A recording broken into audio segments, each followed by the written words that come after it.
집사님.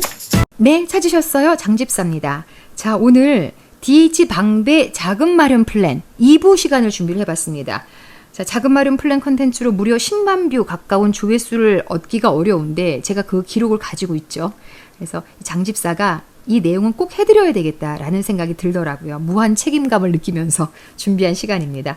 특히 이 DH방배는 너무 분양가가 높게 나왔고 계약금도 초반부터 10%가 아니라 20%를 내야 되는 상황에서 신용대출 또한 1억 원 이상 못 낸다고 하니까 야, 이거를 좋은 떡이 앞에 있는데 자금을 못 내서 이거를 포기를 해야 되나라는 생각이 들어서 아마 잠 못 이루시는 분들 많이 계실 겁니다. 받아들이기 힘든, 하지만 받아들여야 되는, 포기하기 힘든 상황인 거죠. 이래저래 방법을 찾고 계신다면 장집사가 돕겠습니다. 규제를 지키면서도 요령을 찾아드리는 해법이랄까? 요걸 알려드리려고 합니다. 자, 내용 뭐 보나 마나 들으나 마나 좋을 겁니다. 구독 먼저 눌러놓으시고 지금부터 시작합니다. 자, 그러면 일단 계약금 단계부터 설명드리겠습니다. 계약금 단계에서는 어느 정도 자기 자금이 있어야 되고 부족한 부분에 대해서 신용대출을 내실 겁니다. 근데 신용대출에 있어서 강력한 규제는 신용대출 1억 원을 초과해서 1년 내에 규제 지역에 등기를 쳤을 때 그 대출금을 회수한다는 내용입니다. 그런데 이거 규제 다 지키면서 회수 피할 수 있는 방법은 자, 하나하나 뜯어보시면 됩니다. 따져보시면 된다는 거죠. 신용대출 1억을 초과해서, 그러면 1억을 초과하지 않는 금액을 대출을 내면 되잖아요. 그죠? 1억이나 1억 미만을 내시면 되는 거죠. 그냥 안정적으로 1억 미만을 내자고요. 그럼 9,999만 원 뭐 이렇게 내면 되는 거죠. 그 다음에 1년 내에 이런 단서가 붙죠. 그러면 1년을 초과해서, 그러니까 미리 대출을 냈다가 1년을 초과해서 등기를 치면 된다는 내용이죠. 그 다음에 규제 지역에 등기를 쳤을 때 라는 단서가 있기 때문에 그러면 규제 지역이 아닌 지역에 등기를 치면 되겠네. 그렇죠. 그러니까 규제를 다 지켜가면서 이걸 피해서 내 집을 마련하는 방법인 거죠. 참 이 규제가 아이러니하게도 3개의 조건을 모두 다 만족을 해야 회수가 되는 겁니다. 그런데 2개만 해당이 되고 하나는 해당이 안 된다. 그러면 회수되지 않습니다.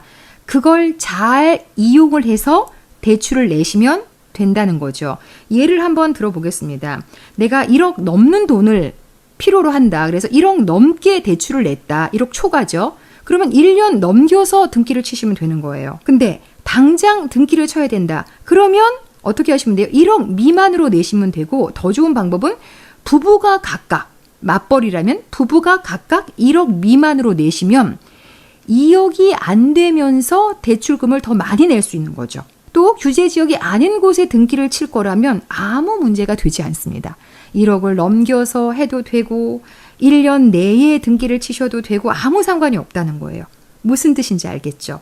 그래서 회수되는 조건은 3개 모두 만족했을 때의 교집합 부분이기 때문에 교집합이 아닌 범위 내에서는 다 괜찮다. 이렇게 이해하시면 되는 거예요. 그러니까 질에 겁먹으실 필요가 없다는 겁니다. 그리고 가장 중요한 거 한 가지를 말씀을 드릴게요. 모든 규제는 차주를 중심으로 해서 규제가 적용이 되는 겁니다. 즉, 신용대출을 낸 사람이 빌릴 차자 주인주자를 써서 차주잖아요. 신용대출을 낸 사람에게만 그 규제가 적용이 되기 때문에 등기는 배우자 중에서 다른 한 분의 명의로 들어가면 아무 상관이 없습니다. 신용대출 낸 사람 따로, 등기를 낸 사람 따로 하면 대출을 내서 등기를 쳤다. 이 공식이 성립이 되지 않는 거잖아요. 자, 맞벌이일수록 너무 좋고요. 부부가 같이 신용대출 내고 등기 칠 거라면 요 작전, 요것도 괜찮습니다. 자, 요런 꿀팁 누가 알려주나요? 장집사가 알려드립니다. 예, 구독 누르셔야 되겠죠? 예, 노골적으로. 네. 그래서 이번 방배 같은 경우에는 부부 중에 한 분이 계약금 단계에서 부족한 돈을 신용대출을 내서 메우시고 다른 한 분이 등기를 치시면 되는 겁니다. 말씀드린 대로 신용대출은 차주 단위의 규제이기 때문이죠. 자, 그래서 국평 기준으로 해서 4억 4천 정도, 4억 4천이 넘죠. 4억 5천, 6천 정도 되죠. 요 금액을 일단 마련하셨다 싶으면 계약금은 해결이 된 거죠. 자, 이번에는 중도금으로 넘어가겠습니다. 자, 중도금은 총 6번 내는데요. 그 중에 5번은 대출로 해결을 하시고 그리고 한 번은 잔압을 해야 되는 상황입니다. 그런데 이 대출 상황도 웬만하면 건설사와 은행이 제휴해서 내주는 거기 때문에 신용에 별 문제가 있지 않는 이상은 나온다라고 보시면 되는 거고, 문제는 한 번에 1회차의 중도금 2억 정도인데요. 요거를 스스로 마련을 하셔야 되는 상황입니다. 자, 이 돈을 또 어떻게 마련해야 될지 걱정도 앞서실 거고, 또 하나 이 상황에서 신용대출을 내시는 분에게는 정말 꿀팁을 한 가지 또는 주의할 점 한 가지를 알려드리고 싶습니다. 자, 5번의 대출을 발생시킬 때 앞에서부터 5번이냐, 아니 뒤에서부터 5번이냐에 따라서 위험한 상황이 올 수도 있다는 겁니다. 특히 신용대출로 2억 원을 마련해야 되는 상황일 경우에는, 자, 자세히 보세요. 6회차 보세요. 날짜 확인하시죠. 26년 5월 20일. 이때 신용대출이 발생이 되고 나면 입주는 9월 정도입니다.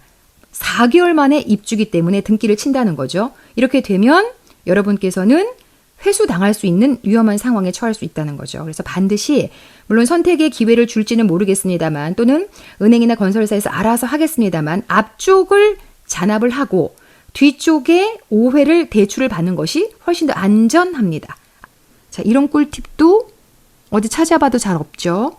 여러분 이거 꼭 기억하시기 바랍니다. 자, 지금 계약금 단계에서도 허들이 있었고 중도금 단계에서도 허들이 있습니다. 이거 잘 기억하세요. 그 다음에 이제 잔금 남았는데, 자, 요것만 해결이 되면 이제 진짜 내 집 되는 거고, 그 다음에 시세 차익을 딱 보실 수 있는 거잖아요.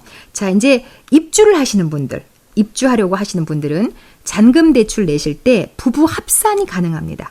부부 합산으로 DSR이 적용이 되면 대출도 더 많이 받을 수 있는 거죠.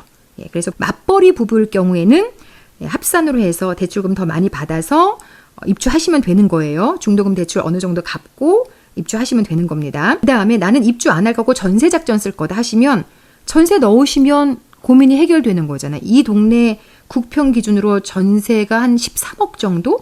그 정도 예상하거든요. 입주장 때는 조금 떨어진다고 하더라도 워낙 신축이기 때문에 한 13억 정도 될 겁니다. 큰 이변이 있지 않은 한. 그러면 그 돈으로 메우시면 되니까 고민이 해결될 수 있는 거죠.